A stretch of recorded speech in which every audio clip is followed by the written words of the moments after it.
Hello friends, Coolio here and welcome back to the channel. Today I wanted to share with you all of the information we know in regards to the upcoming online action RPG Genshin Impact. Now the game is ready to start its next phase of closed beta testing, and with rumors swirling about a fast approaching release date, I thought this would be a great time to put a video together. So if you guys enjoy the video, then a like would be really appreciated, and if you are new to the channel, then hit the subscribe and notification button to stay up to date on the latest in everything mobile gaming.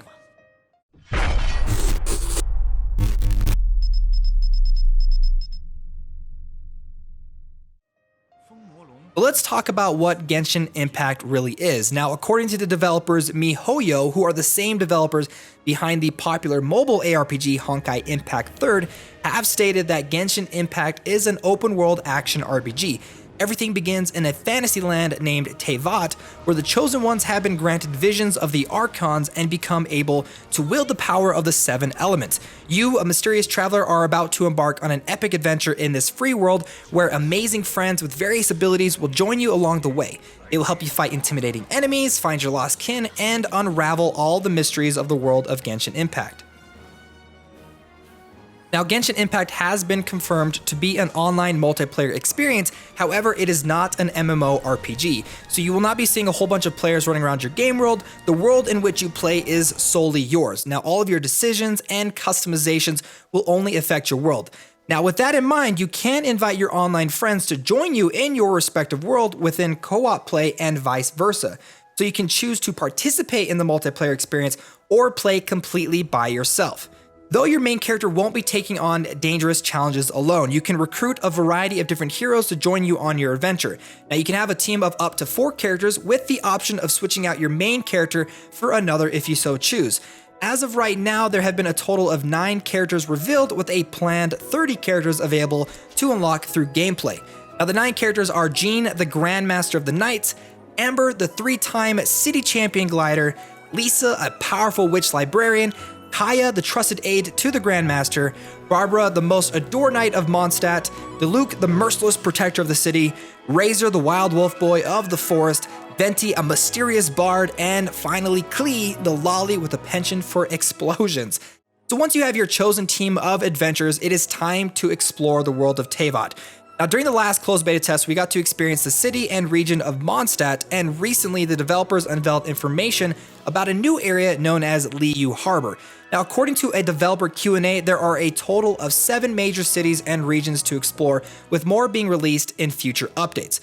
Now, what can you expect to be doing within the world of Genshin Impact? Well, you can explore diverse locations through climbing, swimming, and gliding. You can uncover points of interest that are dotted across the map, such as locations known as the Statues of 7, where you can make special offerings to receive blessings that give experience, increase your stamina, increase your stats, and give out special quests. Now, you acquire a variety of different weapons and magical abilities along the way, and there is a large collection of achievements to unlock. There's also an in-depth single-player narrative to play through, along with character-specific side story missions. There will be cooking, character customization, and a planned housing system in the game as well. Now, in terms of combat, each character will come with its own set of skills, abilities, artifacts, and talents. Now, each character has a basic attack and a special ability that requires elemental energy in order to be activated. Along with every character, they also have their own talent system where they can further customize their own skills and gameplay style, such as increasing attack speed, damage, and for example, how many bombs certain characters can summon. There will be a weapon enhancement system where you can use less useful equipment as fodder to power up your stronger weapons. As well, there will be legendary items that you can find with special attributes and abilities. There's also another system we've seen some footage on, which is known as the artifact system, which is sort of an armor/equipment system where you can equip up to 4 artifacts. Now, each of those artifacts will have a special attribute attached to it. And if you equip artifacts of the same attribute, you will get bonus stats such as increased overall attack or crit chance. Now, in the last closed beta test, we got to see a glimpse into what gameplay will actually look like, but keep in mind, this was a beta test, so a lot of things may change for the final release. One of the things I want to point out is the monster fights and the chests hidden around the map. Now, it looks like a lot of the valuables, weapons, and chests that you can find will be protected by a group of monsters that you need to defeat in order to open the chest. Now, along with that, you can also find hidden items through breakable chests and pots. There is even an environment interaction system. For example, you can catch the grass on fire to deal damage over time to an enemy that stands within the flames, or even freeze the water if you want to go and walk across it. Now, I'm actually going to talk on this elemental system in just a second, so keep that in mind. Now, we've also got a glimpse into what co-op gameplay will look like. Now, I want to talk specifically about the co-op dungeon experience that we've seen some gameplay on. Now, you can partner with up to 3 other players, with all 4 of you being able to freely switch between your different characters.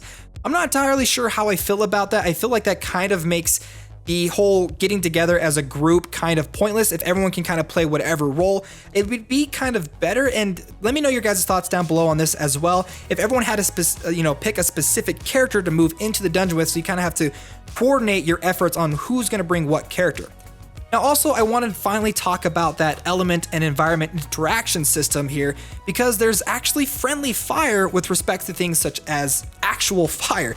Now, if you happen to catch a certain portion of the ground on fire and your teammates walk through it, they will take damage, which I definitely think will add to some either intense boss encounters where you have to make sure you're not, damaging your teammates, but also could lead to players griefing each other in dungeons. You could get kind of like one player that jumps into your dungeon and just follows you around, catching the floor on fire, trying to kill you, which honestly, I don't know exactly how that's going to play out, if I'm going to like it or not. So again, let me know your guys' thoughts on this system down below in the comments. Now, there are also planned dungeons and boss battles, random world events, and hidden locations. Now, the world itself will also have a dynamic weather system with varied NPCs with side missions to complete. We can also expect daily tasks, legendary collectibles, and even own your own pet. So yes, there are a lot of activities for us to play when the game officially launches. Now, there hasn't been a confirmed release date for the game except for the vague statement of spring of 2020. There is a planned closed beta test in the coming weeks, however, so make sure to head on over to their website and sign up for the closed beta test for a chance to play the game. As for the platforms the game will be playable on, it has been confirmed for the PS4, Windows PC, iOS, and Android mobile devices, and the Nintendo Switch. Now, for launch regions, I know the developers have stated they want a simultaneous global launch, but as for the specifics on which regions that will be included with, it hasn't been officially announced. There you have it, you guys, pretty much everything we know about Genshin Impact. So hopefully you enjoyed the video, and if you did, a like would be much appreciated. And again, subscribe to the channel to keep up to date for more information in regards to Genshin Impact. Thanks, friends, and I'll see you next time.